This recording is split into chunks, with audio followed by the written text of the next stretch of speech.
සුබ සන්ධ්‍යාවක් වේවා හැමෝටම. ඔන්න ඉතින් මම අදත් ඔයගලන්ව රිච් ලීෆ් ගාඩන් channel එකට ආදරෙන් පිළිගන්නවා. ඉතින් අද මම ආවේ මේ හවස් වරුවේ ටිකක් මගේ උඩ තට්ටුවේ තියෙන මෙන්න මේ කෑල්ල ටිකක් මම අස් කරලා දැම්මා. ඉතින් මගේ පොඩි අයිඩියා එකක් තියෙනවා.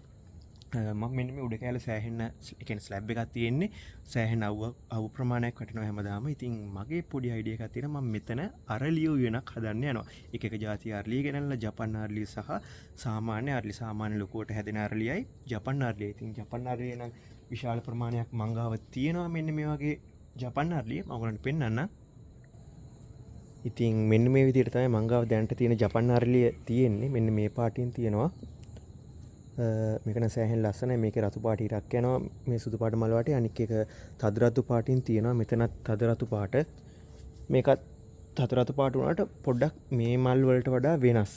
එතකොට මේක තව જાතියක්. මේක ගොඩාක් ලොකු පොකුරක් හැදෙනවා. මේ බණ්ඩේ ඇතුලෙන් ඉරි වගේ ගිහිල්ලා තියෙනවා. ලස්සනට ඉරි වගේ ගිහින් තියෙනවා. මේකේ පොකුරට හැදෙන්නේ. මේක එක ගහයි තියෙන්නේ මංගාව.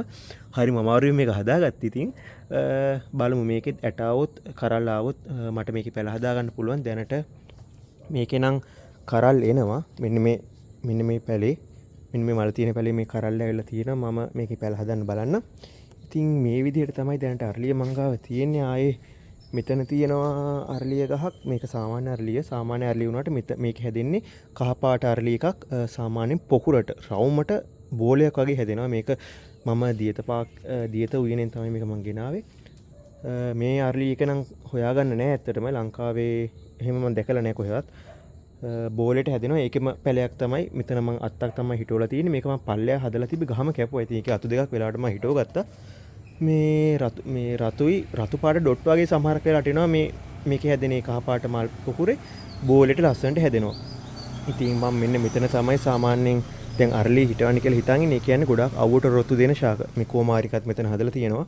කොමාරික එතකොට ඩ්‍රැගන් ෆෘට්. ඉතින් අරලිය පාට ಜಾති මම දැන් ගෙනල්ලා මෙතන හිටවනවා. ඉතින් ඉස්සරහට මට ඕගලන්ට බලා ගන්න පුළුවන් වෙයි මගේ අරලිය මල් වත්තේ කොහොමද කියලා මේ උඩ තට්ටුවේ තියෙන. මේකත් අරලිය జాතියක්. මේකත් මෙතන මම හදලා තියෙන්නේ. මෙන්න මේ විදිහට. ඉතින් එහෙනම් මාත් එක්ක මේ channel එකේ රැඳිලා ඉන්න ඕගොල්ලෝ.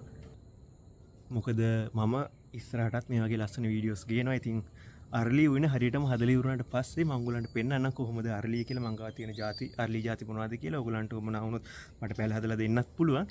ඉතින් මාත් එක්ක පුරාට මේක රැඳිලා ඉන්න. channel එක අනිවාර්යයෙන්ම subscribe කරන්න. මේ වගේ ලස්සන මල් වත්ත ඔයගලන්ට හදා ගන්න පුළුවන්. මේ වීඩියෝස් බලලා ඔයගොල්ලෝ අයිඩියා එකක් ගන්න කොහොමද මේවා කරන්න කියලා. ඉතින් ඔයගොල්ලන්ගෙත් මේ වගේ හොඳ ස්ලැබ් එකක් තියෙනවා නම් ගොඩාක් අවු වැටෙන මෙන්න මේ අරලිය ಜಾති සුපිරියටම හැදෙනවා. ඉතින් අත්දැකීමෙන් මම කියන්නේ අනිවාර්යයෙන්ම මාත් එක්ක channel එක පුරාටම රැඳිලා මේ channel එකේ එකතු වෙලා ඉන්න, share කරන්න, comments තියෙනවා නම් මොන හරි දාන්න, මොන හරි මේ සම්බන්ධව දැනගන්න. එහෙනම් ඔයගලන්ට සුබ රාත්‍රියක් කියලා මම ප්‍රාර්ථනා කරනවා. තවත් වීඩියෝ එකකින් මම ආයෙමත් එන්නම්.